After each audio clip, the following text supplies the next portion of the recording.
Fatihah ila hadratin Nabi Sayyidina Muhammad sallallahu alaihi wasallam wa alihi wa ashabihi wa azwajihi wa dzurriyyatihi wa jami'il nabiyyin wa siddiqin wa syuhada wa salihin wa jami' awliya'illah fi ghawmid ilmin wa masyayikhina wa muallimina wa rijal sanadina ila Rasulillah summa ila arwah walidina wa walidikum wa indil hadirin khassa Allah a'lam bihim wa usulihim wa furuhim wa jami' ahli kubur minal muslimin wal muslimat wal mu'minin wal mu'minat anna Allah yatabashsharu bir rahmah wal maghfirah يفتح علينا فتوح العارفين ويفقهنا في الدين ويعلمنا التأويل ويهدينا إلى سواء السبيل على هذه النية وبنية صالحة جامعة شاملة بخيرات الدنيا والآخرة وإلى حضرة النبي سيدنا محمد صلى الله عليه وسلم. الفاتحة. بسم الله الحمد لله الرحمن الرحيم مالك يوم الدين إياك نعبد اهدنا الصراط المستقيم صراط الذين غير المغضوب عليهم ولا الضالين.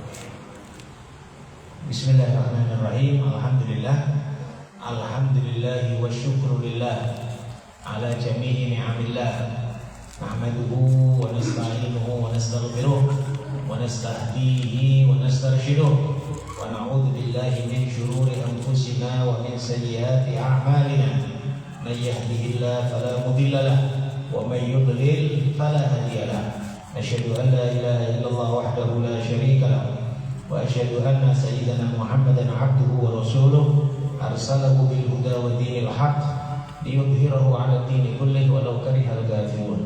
اللهم صل وسلم وبارك وكرم على سيدنا محمد طب القلوب ودوائها وعافية الأبدان وشفائها ونور الأبصار وضيائها وعلى آله وصحبه وبارك وسلم.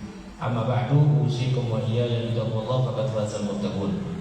Ma'asyiral hadirin wal hadirat yang terhormat PKM Masjid Amaliyah, para tokoh masyarakat, bapak-bapak, ibu-ibu, saudara-saudara semua, ikhwanana, mudah-mudahan kita selalu diakrabkan oleh Allah Subhanahu wa taala dalam area ridho Allah Subhanahu wa taala. Mudah-mudahan selalu dalam area rahmat Allah Subhanahu wa taala, dalam lindungan Allah, dalam keberkahan dari Allah Subhanahu wa taala. Dan mudah-mudahan setiap hari, setiap waktu, dan kita memasuki tahun baru ini mudah-mudahan menjadi waktu tahun yang setelahnya selalu menjadi lebih baik dari sebelumnya insyaallah. Zahir wa batin. Amin ya rabbal alamin. Salawat dan salam yang agung yang mulia mudah-mudahan selalu diaturkan kepada baginda Nabi Muhammad sallallahu alaihi wasallam, keluarga, sahabat dan semua pengikutnya ila yaumil qiyamah. Hadirin hadirat rahimakumullah, melanjutkan majelis yang kita di hari Ahad terakhir di setiap bulan, yang kita pada akhir pembahasan kita, seingat saya membahas akan ilmu-ilmu yang wajib untuk dicari. Dalam artian wajib dicari tersebut sebuah kewajiban memang. Maka bicara wajib itu berarti kalau kita mencari ilmu itu pahalanya besar, kalau kita mengabaikannya juga dosa. Maka ilmu itu ada yang dicari wajib, thalabul ilmi fardhatun. Ada juga yang tidak sampai wajib. Tidak semua ilmu wajib dicari. Kalau semua ilmu wajib dicari ya kita sering dosa lah. Banyak ilmu kita mulai dari lahir sampai mati pun nyari ilmu mesti ada yang belum terselesaikan. Mesti ilmu itu lautan yang tidak bertepi. Ilmu itu lautan yang dalamnya nggak bisa dikera, kan gitu kan.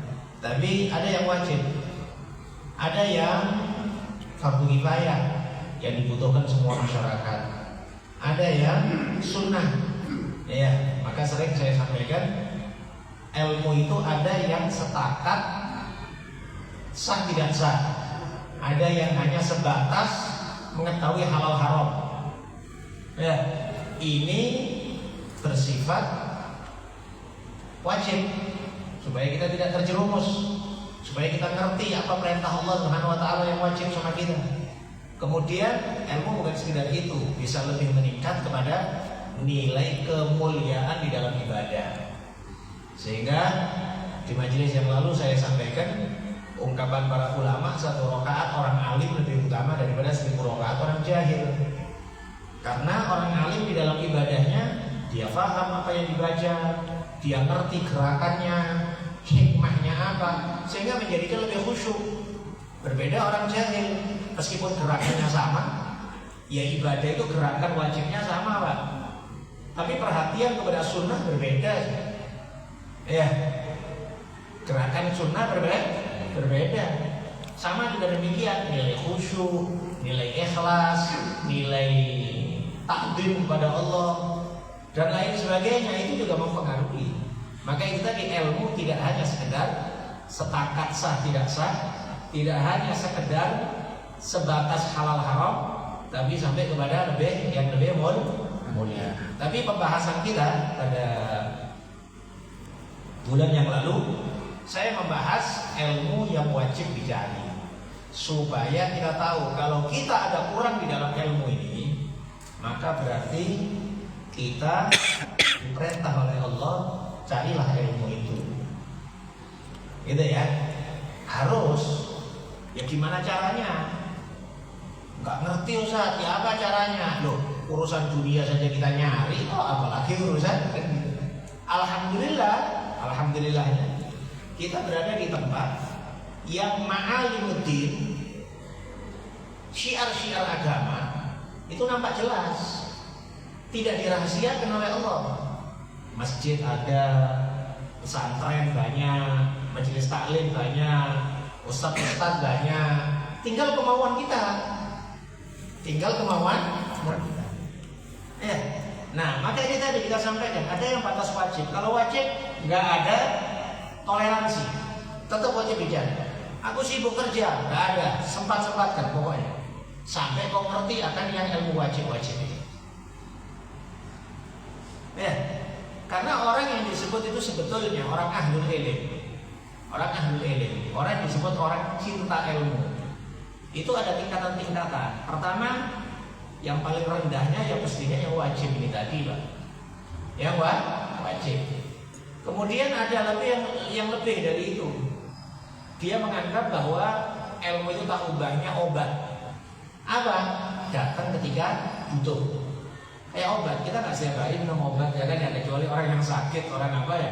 Ya ketika sakit minum obat, kalau sehat ngapain pula minum obat. Maka ketika butuh ngaji, ketika hajat hadir pengajian.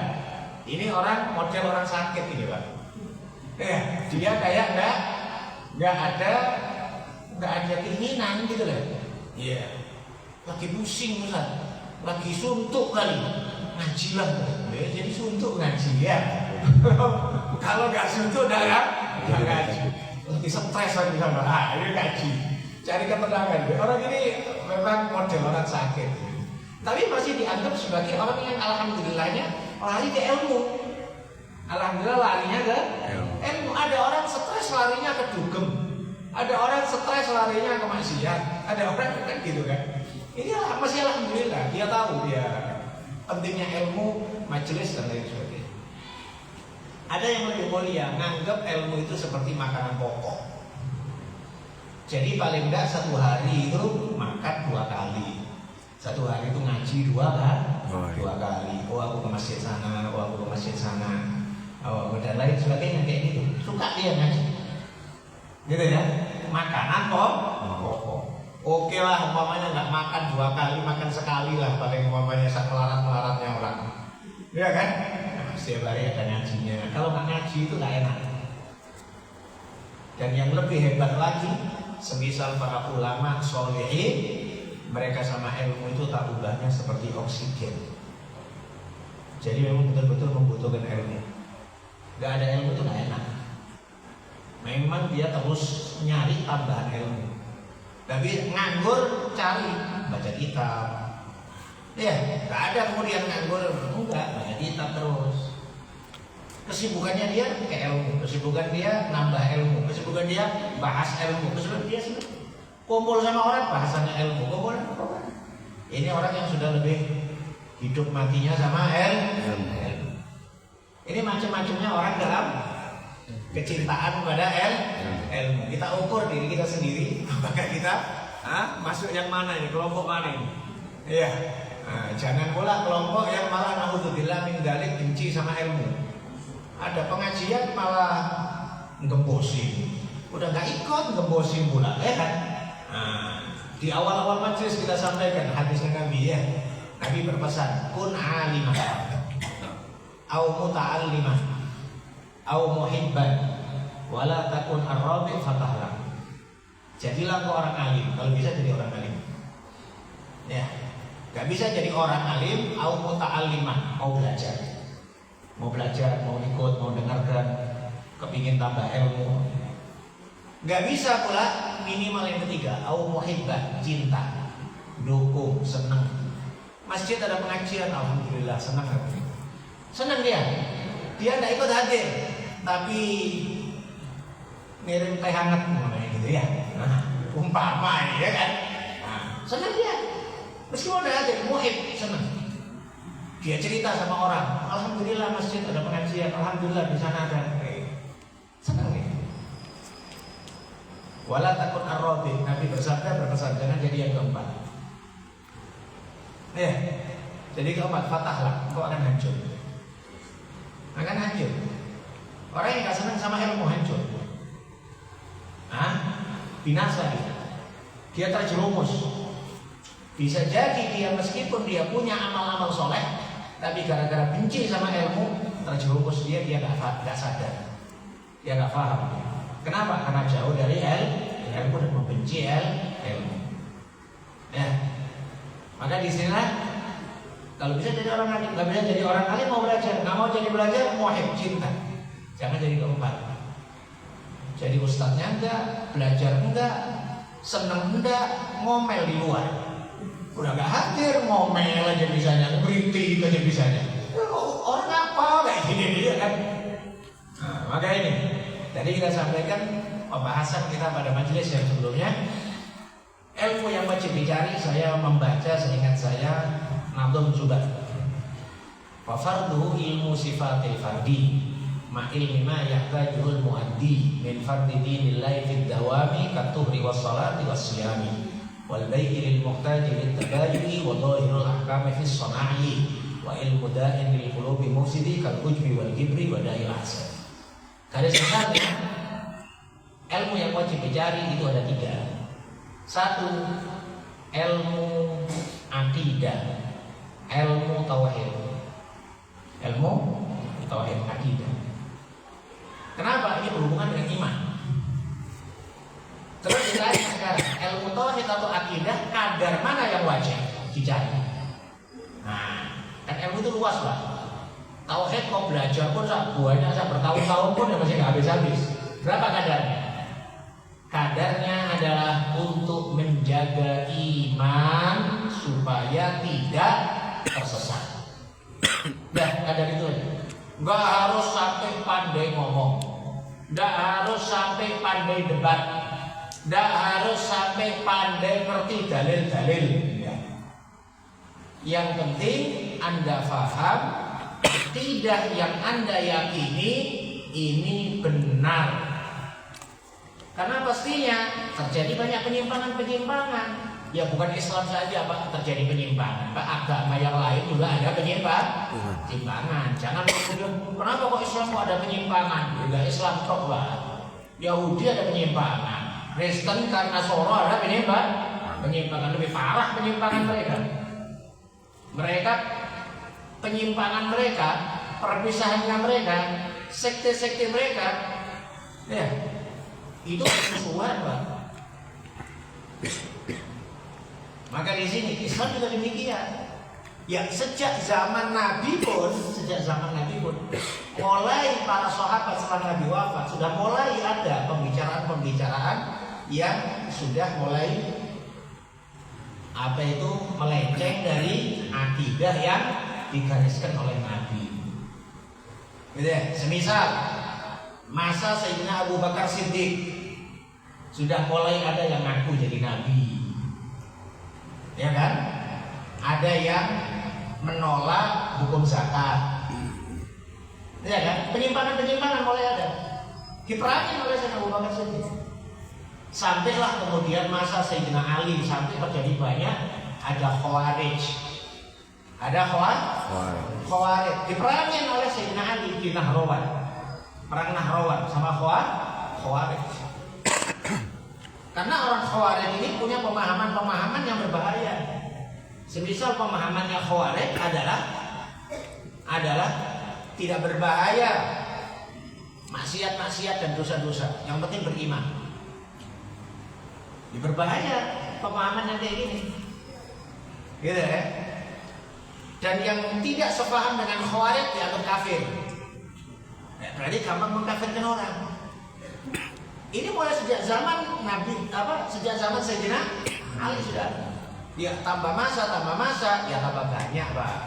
Termasuk di zaman Sayyidina Ali, mulai munculnya orang yang cinta sama Sayyidina Ali berlebihan. Dengan cinta berlebihan pada Sayyidina Ali, membenci sahabat. Sampai sekarang ada itu kelompok yang kayak gitu. Ya, ada juga kelompok di zamannya Sayyidina Ali, orang yang membenci Ahlul Bait, tapi cinta sahabat. Nah, Ahlul Bait dicinta, dibenci, sahabat aja yang dimulia-muliakan. Maka oleh sebab itu, ini kelompok namanya Nawasib. Ahlus Sunnah wal Jamaah selalu di tengah-tengah. Ahlus Sunnah wal Jamaah, para ulama mengambil percontohan tamfil ayat min baini farsin wadamin labanan khalison sa'igan lisyaribin. Di dalam hewan itu, air susu itu keluar dari antara kotoran sama darah. Antara kotoran sama darah. Dua-dua samping-sampingan ini kotor semuanya, darah sama kotoran. Keluar air susu yang murni, yang bersih. Nah, ulama mengatakan membuat tamfil Ahlus Sunnah wal Jamaah juga demikian. Ini mencintai Ahlul Bait, benci sahabat. Ini cinta sahabat, benci Ahlul Bait. Ahlus Sunnah wal Jamaah mencintai semuanya. Mencintai sahabat dan mencintai Ahlul Bait. Keluarga Nabi. Nah, ini mencintai berlebihan sampai mengatakan keluarga Nabi maksum, enggak memiliki dosa, enggak bisa berdosa.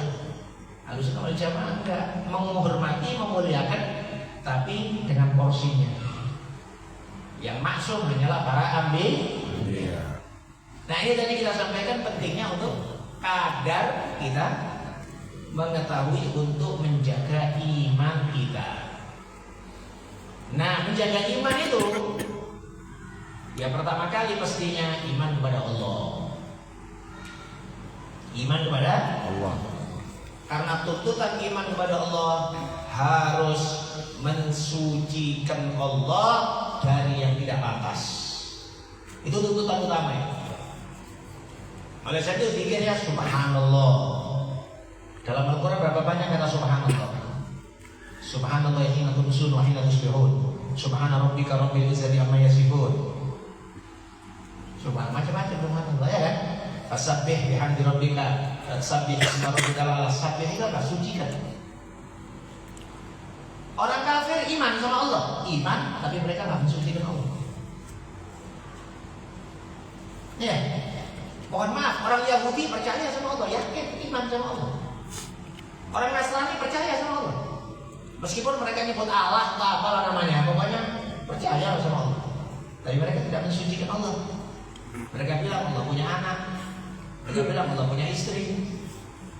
Ada Tuhan Bapa, ada Tuhan Ibu, ada Tuhan macam-macam. Orang kafir juga demikian, mereka percaya sama Allah. Orang kafir Quraisy ditanya, "Qul man yunajjikum fi dhulumatil barri wal bahri?" Siapa yang menyelamatkan kalian dari gelapnya dan juga bahaya yang ada di tengah laut ketika terombang-ambing? Mereka tetap Allah. Tapi mereka tidak mensucikan Allah, mengatakan mereka Allah perlu sama berhala-berhala. Sehingga berhala-berhala ini mendekatkan kepada Allah. Mereka kurang ajar sama Allah. Mereka bilang malaikat itu putri-putri Allah. Itu kan itu dalam Al-Quran itu. Orang kafir yang mengatakan. Ya. Sampai Allah yang mengatakan, Alahul banatu walakumul banun. Enak saja kalian mengatakan Allah punya putri-putri. Malaikat itu putrinya Allah. Kalian nggak senang punya anak perempuan, tapi kalian disebutkan sama Allah anak perempuan. Kalian maunya anak laki-laki aja. Orang kafir Quraisy dulu nggak senang sama anak perempuan, tapi ditanam hidup sebagian ya, nggak semuanya, sebagian. Nah, kalau semuanya ya berarti habis anak perempuan. Sebagian yang punya pemahaman bahwa anak perempuan harus dibunuh ketika bayi, karena mereka malu punya anak perempuan. Loh, kok dinisbatkan pula Allah punya anak perempuan, yaitu malaikat-malaikat. Jadi tidak mensucikan Allah. Maka sama juga demikian. Dalam akidah di dalam Islam pun juga ada penyimpangan-penyimpangan. Ya, beberapa yang punya pemahaman salah tentang Allah Subhanahu wa taala. Semisal kaidah di dalam memahami akidah tentang Allah sudah jelas sejelas-jelasnya. Laisa kamitslihi syai'un wa huwas samiul basir. Allah tidak sama dengan semua makhluk. Enggak ada keserupaan sama sekali. Qul huwallahu ahad, Allahus samad, lam yalid wa lam yulad wa lam yakul lahu kufuwan ahad. Enggak ada yang nyamain Allah apapun. Maka enggak boleh Allah kemudian dibuat kayak jisim. Maka salah orang yang mengatakan Allah duduk di kursi. Ayat kursi itu kayak kursinya Allah. Ya, Allah turun, Allah naik dan segala macam. Salah orang yang ngomong kayak gini. Ini pemahaman yang sesat. Pakai bertanya di mana Allah? Gak boleh, Pak. Gak boleh ditanyakan di mana Allah, kapan adanya Allah. Gak boleh itu pertanyaan itu. Itu pertanyaan udah salah gitu loh. Gak usah dijawab. Tapi Ustaz, ada kata dalam Al-Quran Ar-Rahman 'alal 'arsy istawa. Saya akan mengatakan Al-Qurannya ada, tapi pemahaman Anda yang salah. Anda memahami disebutkan Allah bersemayam di atas arsy. Apa arti bersemayam? Bersemayam bertempat tinggal. Salah.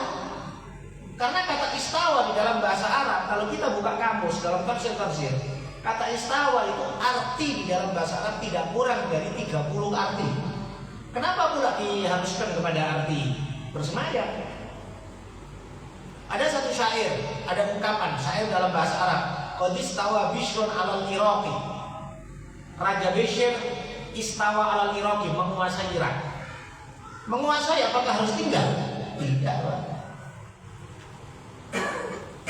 Ya kan?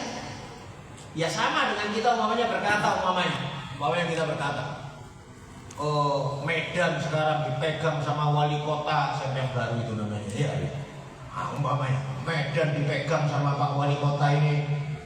Bahasa itu dibenarkan, Pak.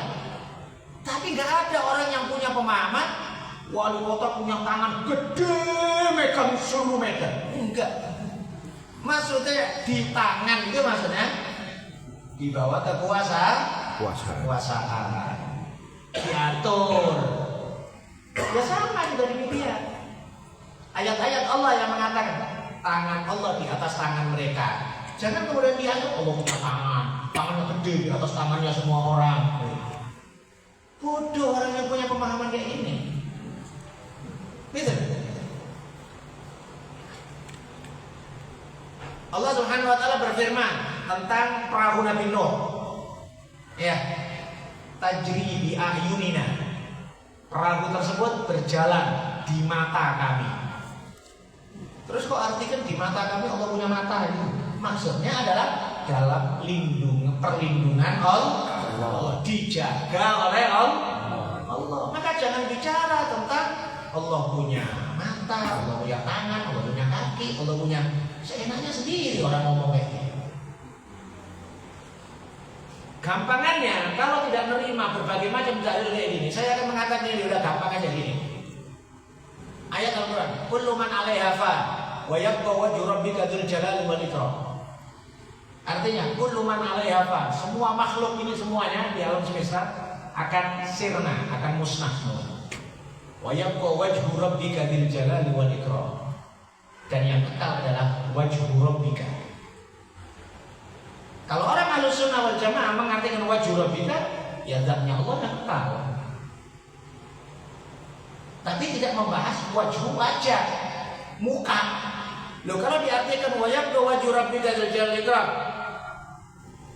kekal mukanya Allah, berarti muka aja yang kekal. Yang lain enggak, tangan, kaki, tubuh, terus apa lagi? Hah? Loh, kan artinya kan kacau Pak kayak gini Pak. Gitu ya. Maka disinilah pentingnya memahami Al-Quran. Tidak cukup dengan terjemah, tidak cukup. Harus belajar tafsir. Harus belajar tafsir. Gimana pemahaman sahabat? Gimana pemahaman Nabi? Gimana pemahaman ulama 3 generasi pertama? Sahabat, tabi'in, dan tabi'ut tabi'in. Gitu ya. Maka ini tadi kita sampaikan, tuntutan pertama di dalam iman kepada Allah, mensucikan Allah dari segala hal yang tidak pantas. Mana ada umpamanya orang yang mengata-ngatakan Allah ada kemiripan dengan makhluk, dengan ini segala macam, meskipun ngomong ada ayatnya Al-Quran. Loh, saya tidak nyalakan ayat Al-Qurannya, tapi pemahamanmu itu yang perlu diluruskan. Kau jangan ngotot sama pemahaman semisal itu, gitu loh ya. Ya semisal contoh tadi, orang mengatakan Allah di langit. Loh, ada dalam Al-Quran ada kalimat Allah di langit, tapi ada juga ayat Al-Quran Allah di bumi. Ada juga ayat yang mengatakan Allah bersama kalian dimanapun kalian berada. Jadi betul mana? Kau ambil satu aja. Cuma ada pula kayak gini. Kok ambil cuma satu ayat ini aja. Pokoknya Allah di langit. Karena ada ayat. Ya kok pokoknya ini apa sih? Terus ayat yang lain dibuang atau gimana? Itu ketua. Pentingnya belajar tauhid, akidah untuk meluruskan. Dan ini ya mungkin orang alah itu beda pendapat. Disinilah kita yang bijaksana Pak. Beda pendapat itu nggak bisa dipungkirin. Beda pendapat itu nggak bisa dihindarin. Tapi orang bijaksana bisa memilih yang benar dari yang salah. Gitu loh Pak. Kalau Anda berpikir aku nggak mau bahas, pokoknya aku kepingin semua umat Islam ini bersatu. Ya siapa yang nggak kepingin Pak? Tapi kenyataannya, kita bicara kenyataan. Kenyataan itu terjadi beda pendapat. Nah, orang bijaksana menjaga dirinya dan keluarganya di dalam akidah yang benar. Bukan kemudian anggap semuanya benar. Akhirnya Pak, kalau dianggap semuanya benar, bisa masuk kepada dia memahami semua agama benar. Karena ada orang yang punya pemahaman kayak gini. Semua agama benar. Ya kok punya iman atau enggak kok bilang semua agama benar? Sampai ada pula yang berkata nanti di akhirat semuanya masing-masing punya surganya sendiri-sendiri. Oh, berarti kalau punya surganya sendiri-sendiri, Tuhannya Buddha punya surga, Tuhannya Kristen punya surga, Tuhannya yang nyembah Nyiroro Kidul punya surga, gitu maksudnya. Ini kan kacau Pak, kalau dipahami semuanya nanti ada surganya masing-masing. Kita menghormati orang itu di dalam kesehari-harian kemasyarakatan, sosial masyarakat. Kita menghormati orang, semua kita hormati. Mohon maaf, boleh kita orang ikut bantu tetangga Nasrani yang lagi kesusahan, mau negakkan tenda, mau masangkan kursi, gak apa-apa. Ini sosial masyarakat. Ya, ada tetangga Nasrani mau pesta, kita bantu, kan gitu kan ya?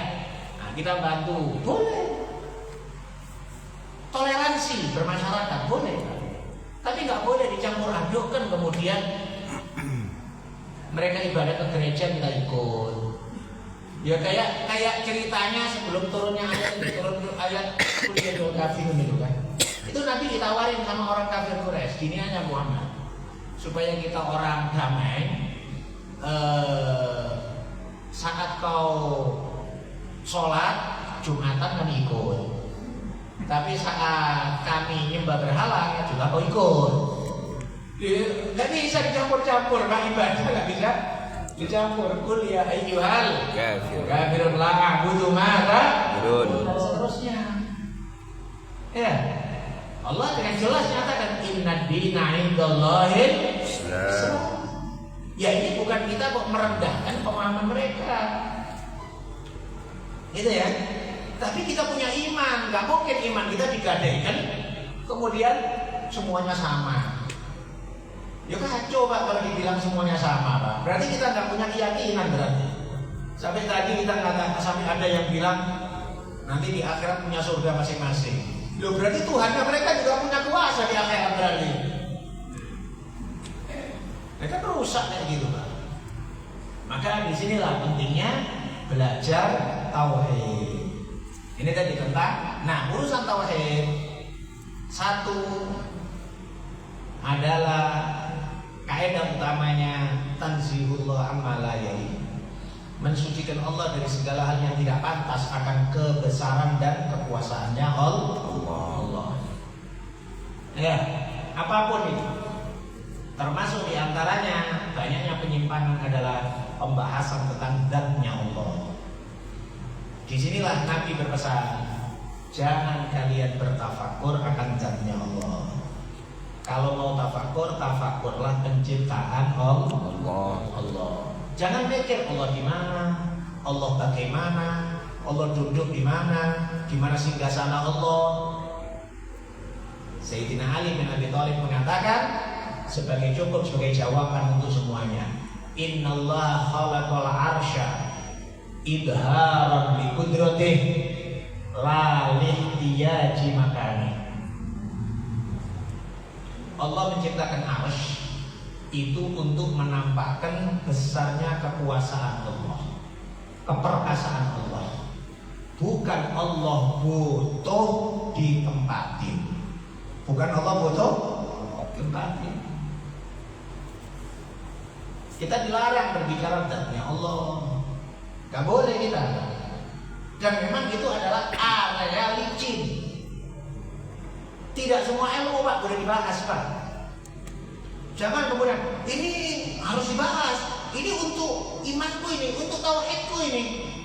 Kita bahas, kita korek mana dalil-dalilnya. Allah di mana? Allah bagaimana bentuknya? Oh salah kok kayak gitu. Wong Nabi sudah nyuruh ditutup kok tutup. Jangan kalian berpikir kok kalian boleh mau mikir. Tenggelam kok nanti. Selamatkan diri sendiri. Oleh sebab itu Nabi bersabda, "Idza dzukirul qada fa'amsiku. Idza dzukira ashabi fa'amsiku." Kalau udah dibahas tentang qada qadar, maka cukupkan, jangan terlalu dalam. Qada qadar itu rahasia Allah. Jangan terlalu dibahas. Udah garis besarnya qada qadar itu Allah yang menentukan, sudah ada ketentuannya. Tapi kita disuruh ikhtiar. Dah itu aja dah. Dah titik di situ. Jangan terlalu dalam lagi. Itu area licin, nanti kepleset nanti. Kalau kepleset payah nanti Pak. Iya kan? Akhirnya ada orang terlalu memuliakan qada qadar sampai akhirnya mengatakan bahwa ikhtiar manusia gak ada artinya. Salah juga nih ya, ikhtiar manusia gak ada artinya. Lihat terus amal soleh disuruh tuh apa? Wah semuanya udah ditentuin sama Allah. Manusia ini tak ubahnya kayak kapas yang diterbangkan sama angin. Loh ya beda sih Pak. Kita diberi oleh Allah akal ya. Kita diberi oleh Allah ikhtiar. Ada juga orang qada itu terserah ketentuan manusia. Manusia sendiri yang menentukan masa depannya. Ya salah juga Pak. Yang menentukan ya pastinya takdir Pak. Tapi kok disuruh ikhtiar. Ikhtiar yang terbaik gitu loh. Kalau orang yang pertama tadi dia menafikan ikhtiar. Menafikan ikhtiar, menafikan hukum syariat. Sampai sekarang oh gak perlu sholat kalau gitu. Kalau takdirnya masuk surga, masuk surga, begitu kan? Kok usah pakai sholat? Rusak Pak agama Pak kayak gini Pak. Loh, tapi kalau Allah nentuin, nah ini panjang kan cerita kan kayak gitu kan? Udah kesalahan. Ada juga orang yang terlalu kepada usaha ikhtiar. Ya pokoknya orang harus berusaha. Berusaha inilah penentu. Yang enggak takdir sih Pak. Berapa banyak orang yang usahanya maksimal tapi gagal? Ya kan? Berapa banyak orang yang sudah planning semuanya rapi, semuanya tinggal acaranya besok ya kacau baru semuanya ternyata. Takdirnya oke. Kan gitu. Maka kita harus seimbang.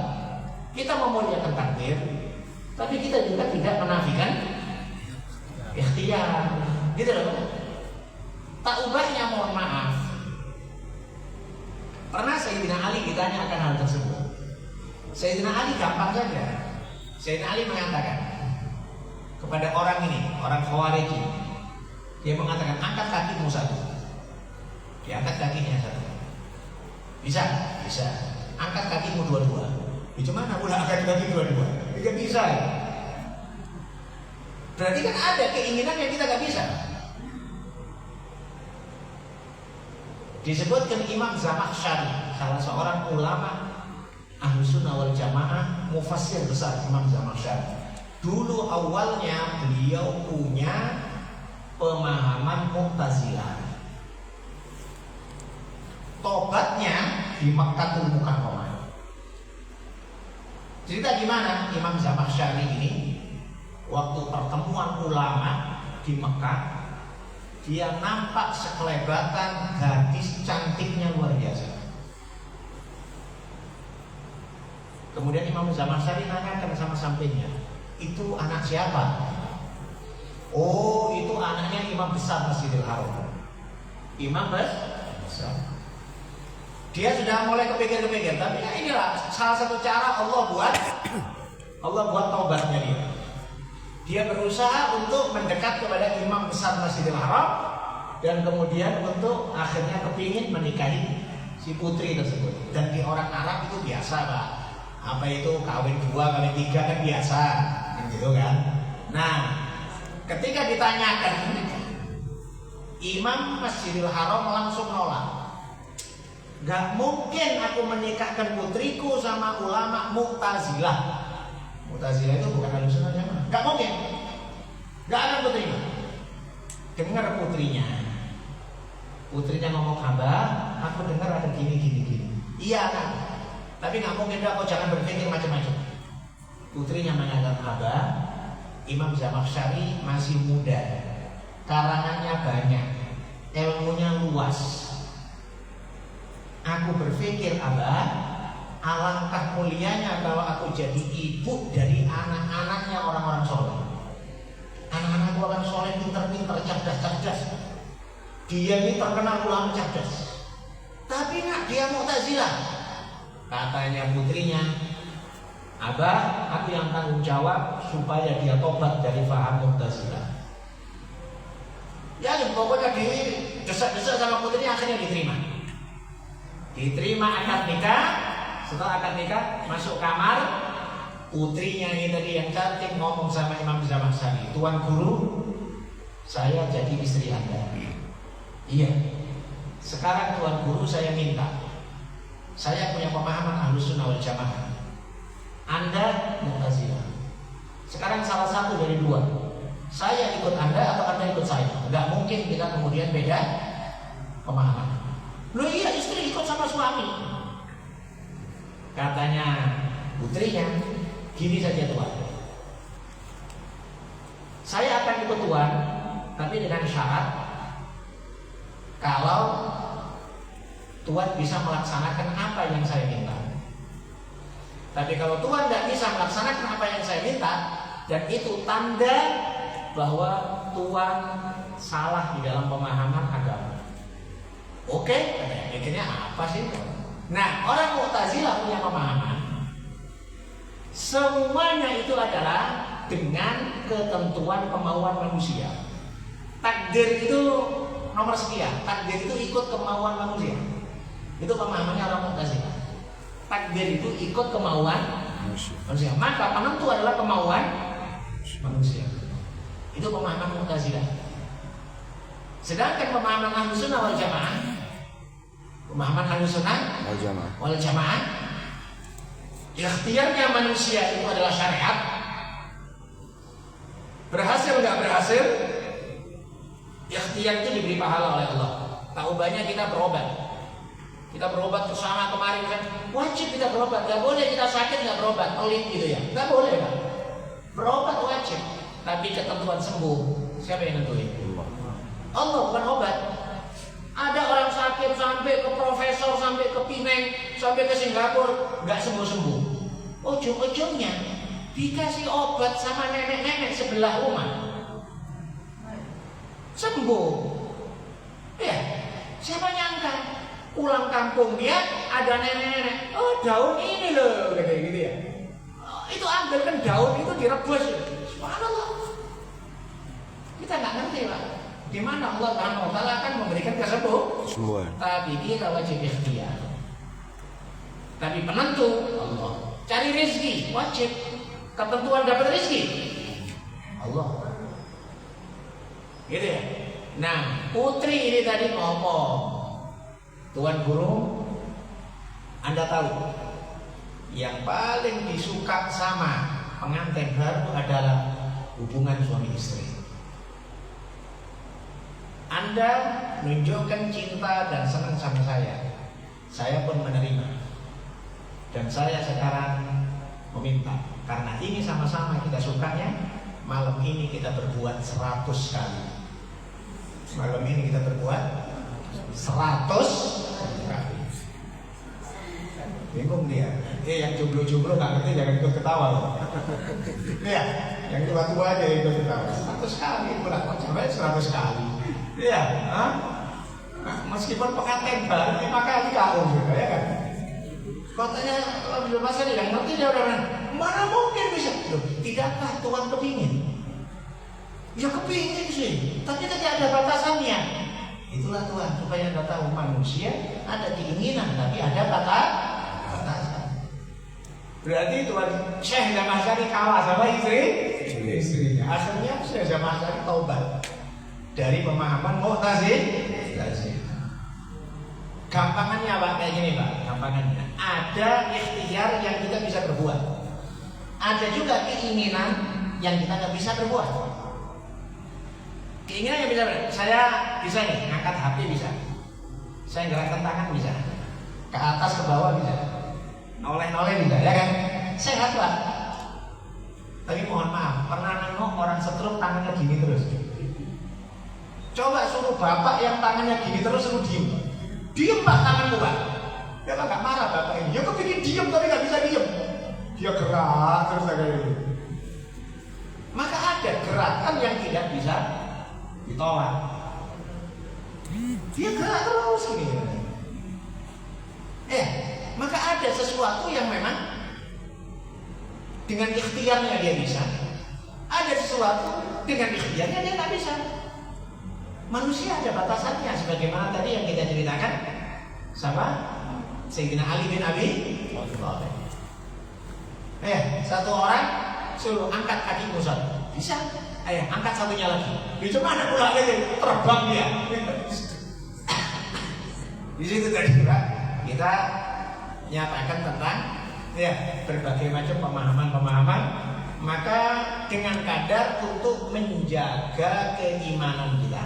Kadarnya saja dengan jaga keimanan kita, jangan sampai kita melenceng. Jangan sampai kita tahu melenceng nggak melenceng, disinilah harus belajar Pak. Belajar dengan kesungguhan, menggunakan akal, otak yang jernih, memohon hidayah dari Allah Subhanahu wa Ta'ala. Gimana pun juga orang yang memohon hidayah kepada Allah, insya Allah diberi petunjuk sama Allah. Tapi orang yang dia membanggakan akalnya, maka biasanya dia sesat. Kalau dia membanggakan akalnya, ada ungkapan yang semua ujungnya lam-lam semuanya. Mani tamada ala aklihi dhalla, wa mani tamada ala malihi qalla. Wa mani tamada ala izzihi dhalla, wa mani tamada ala ilmihi zalla. Yang artinya barang siapa yang berpegang teguh dengan akalnya dia akan sesat. Barang siapa yang berpegang teguh dengan hartanya dia akan jadi melarat. Barang siapa yang berpegang teguh dengan kehormatan dirinya atau keluarganya dia akan hina. yang tidak melarat, yang tidak hina, yang tidak kepleset, yang tidak sesat, hanya orang yang berpegang teguh kepada Allah Subhanahu wa Ta'ala. Mudah-mudahan diberkahi oleh Allah Subhanahu wa Ta'ala, kita semuanya dalam lindungan Allah Subhanahu wa Ta'ala. Al-Fatihah. Bismillahirrahmanirrahim. Ar-Rahmanir-Rahim.